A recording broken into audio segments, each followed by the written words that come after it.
क्या आप जानते हैं कि राज्य का राजा यानी राज्यपाल किसी की जेल की सजा को माफ कर सकता है, लेकिन एक सजा ऐसी है जिसे वो चाहकर भी माफ नहीं कर सकता। जानिए अनुच्छेद 161 की ये पावर। अनुच्छेद 157 राज्यपाल नियुक्त होने के लिए।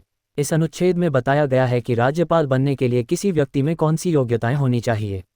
वह भारत का नागरिक हो, उसने 35 वर्ष की आयु पूरी कर ली हो। अनुच्छेद 158 राज्यपाल के पद के लिए शर्तें। यह अनुच्छेद राज्यपाल के पद से जुड़ी कुछ पाबंदियों और सुविधाओं की बात करता है। वह संसद या किसी राज्य विधानमंडल का सदस्य नहीं होना चाहिए। वह किसी भी लाभ के पद पर कार्य नहीं कर सकता। उनके कार्यकाल के दौरान उनके वेतन और भत्तों में कोई हानिकारक बदलाव नहीं किया जाएगा। यदि एक ही व्यक्ति को 2 या अधिक राज्यों का राज्यपाल नियुक्त किया जाता है तो उनका वेतन राज्यों के बीच राष्ट्रपति द्वारा तय अनुपात में साझा किया जाएगा। अनुच्छेद 159 राज्यपाल द्वारा शपथ या। राज्यपाल अपना पद ग्रहण करने से पहले शपथ लेते हैं।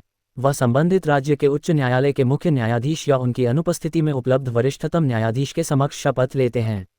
शपथ का मुख्य उद्देश्य संविधान और कानून का संरक्षण, सुरक्षा और बचाव करना है। अनुच्छेद 160 कुछ आकस्मिकताओं में राज्यपाल के कार्यों का निर्वहन।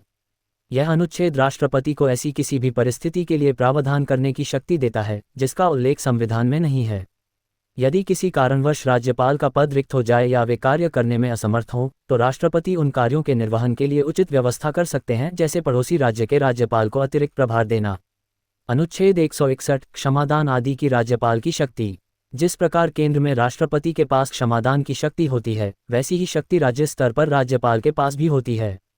राज्यपाल किसी दोषी की सजा को क्षमा कम विलंबित या निलंबित कर सकते हैं।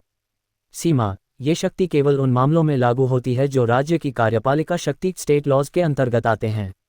नोट: राज्यपाल मृत्युदंड डेथ सेंटेंस को पूरी तरह क्षमा नहीं कर सकते। ये शक्ति केवल राष्ट्रपति के पास है, हालांकि वे इसे स्थगित या कम कर सकते हैं।